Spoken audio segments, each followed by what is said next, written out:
आज बात करेंगे बांका की। मंदार पर्वत की उन पहाड़ियों से जो सियासी हवाएं अभी आ रही है, उनमें वफादारी की गंध कम और बगावत का शोर ज्यादा है। राजनीति में अक्सर कहा जाता है कि साहब की पसंद और नापसंद के बीच की दूरी बहुत कम होती है, और बांका के सांसद गिरधारी यादव इसी दूरी को नापने में शायद बड़ी गलती कर बैठे। अब जेडीयू आक्रामक है। दिल्ली में लोकसभा अध्यक्ष के दफ्तर में एक पत्र पहुंचा है। मांग है गिरधारी की सांसदी खत्म की जाए। ये चिट्ठी सिर्फ एक कागज नहीं है, ये नीतीश कुमार के उस सुशासन का कोड़ा है जो अपनों पर चल गया है। आज की कहानी एक सांसद की कुर्सी पर लटकती उस तलवार की, जहां अनुशासन का मुखौटा पहनकर एक पुराने खुन्नस का हिसाब चुकता किया जा रहा है। नमस्कार, मैं हूं राजेश रंजन और आप देख रहे हैं द न्यूज स्कैन। इस पूरी पटकथा का सबसे तीखा मोड़ तब आया जब गिरधारी यादव ने अपनी ही सरकार के एक फैसले पर उंगली उठा दी। मामला एसआईआर से जुड़े एक अहम निर्णय का था। सरकार ने एक आदेश निकाला और सांसद गिरधारी को वो रास नहीं आया। उन्होंने आओ ना देखा ताओ मीडिया के कैमरों के सामने उसे तुगलकी फरमान कह दिया। सोचिए, जिस सत्ता की नाव पर आप सवार हैं, उसी के पतवार चलाने वाले को आप इतिहास के सबसे सनकी सुल्तान मोहम्मद बिन तुगलक से जोड़ रहे हैं। पटना में बैठे सिपहसालारों को यह बात चुभ गई। साहब को तुगलक कहना यानी उनके सुशासन की साख पर सीधे तौर पर हमला करना था। सवाल उठता है कि क्या एक सांसद को अपनी ही सरकार की नीतियों को सनक बताने का हक है, या फिर लोकतंत्र में अब सिर्फ जी हुजूरी का ही गोल्ड मेडल मिलता है? क्या आज की राजनीति में अपना विचार रखना या आपत्ति करना आत्महत्या के बराबर हो गया है? लेकिन इसमें एक ट्विस्ट और है। सियासी हलकों में चर्चा है कि घर में लालटेन और हाथ में तीर। और समझिए इस मुहावरे में क्या छिपा है। सच यही है कि कहानी सिर्फ एक शब्द तुगलक की वजह से इस मोड़ पर नहीं पहुंची है। जेडीयू के सीने में एक पुरानी टीस और दबी थी।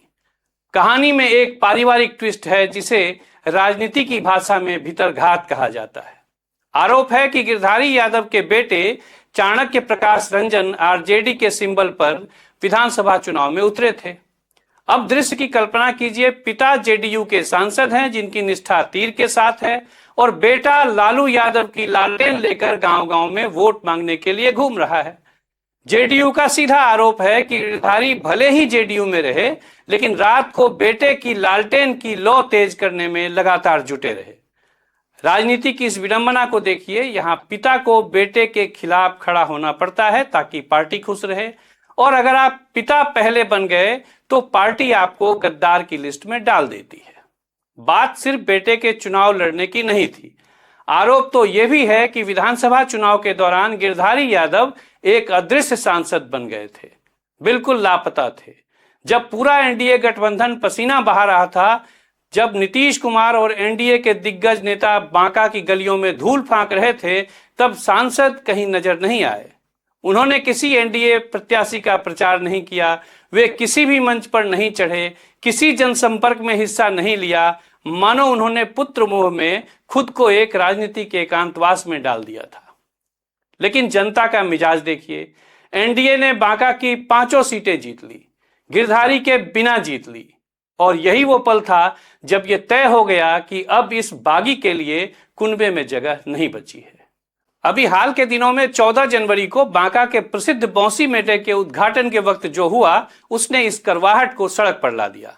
मंच सजा था, रोशनी चकाचौंध थी। जैसे ही सांसद गिरधारी यादव भाषण देने के लिए माइक की तरफ बढ़े, एनडीए के 5 विधायक जो अभी अभी जीत कर आए थे, एक साथ मंच छोड़कर नीचे उतर गए।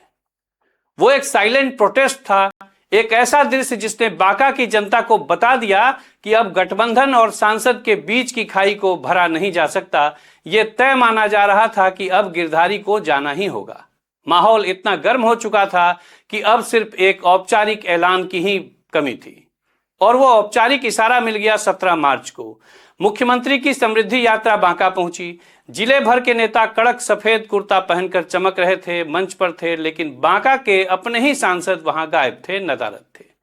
जब सवाल उठे तो गिरधारी यादव ने बड़ी बेबसी से कहा, हमें तो न्योता ही नहीं मिला। साहब, आप जिस क्षेत्र के जनप्रतिनिधि हैं, जहां की जनता ने आपको दिल्ली भेजा, वहां आपके ही सुप्रीमो आ रहे हैं और आपको एक निमंत्रण तक न भेजा जाए। ये न्योता न मिलना दरअसल तलाक की पहली औपचारिक सूचना थी। ये इशारा था कि अब आपके लिए इस महफिल में कोई कुर्सी खाली नहीं बची है। दरवाजे बंद हो चुके हैं, बस बाहर जाने का रास्ता दिखाया जाना बाकी है। अब यह खेल कानूनी मोड़ ले चुका है। जेडीयू संसदीय दल के नेता दिलेश्वर कामत ने लोकसभा स्पीकर को चिट्ठी भेज दी है। मांग साफ है, दल बदल विरोधी कानून का हवाला देकर उनकी सदस्यता छीन ली जाए। 15 दिन का नोटिस पीरियड खत्म हो चुका है और अब मामला एक्सप्लेनेशन से आगे बढ़कर एग्जिट के मोड़ पर खड़ा है। सवाल यह है कि क्या बांका की जनता इस अनुशासनात्मक कार्रवाई को अपनी तौहीन मानेगी या फिर वो भी ये मानेगी कि राजा के खिलाफ बोलना ही सबसे बड़ा गुनाह है। क्या गिरधारी ने पार्टी लाइन से अलग जाकर गलत किया है? क्या वे अब पूरी तरह लालटेन के साए में जाएंगे? लेकिन लालटेन तो पहले से ही मंद है। तो क्या बांका की पहाड़ियों से कोई नया तीसरा राजनीतिक रास्ता निकलेगा? सोचिएगा जरूर। अगर आपको सत्ता की चाटुकारिता की बजाय पत्रकारिता में बेबाक अंदाज पसंद है तो हमारे चैनल द न्यूज स्कैन को लाइक और सब्सक्राइब जरूर कर लें। वीडियो पसंद आए तो शेयर भी करें। जल्द मिलते हैं एक और मुद्दे के साथ। तब तक के लिए द न्यूज स्कैन की तरफ से राजेश रंजन का नमस्कार।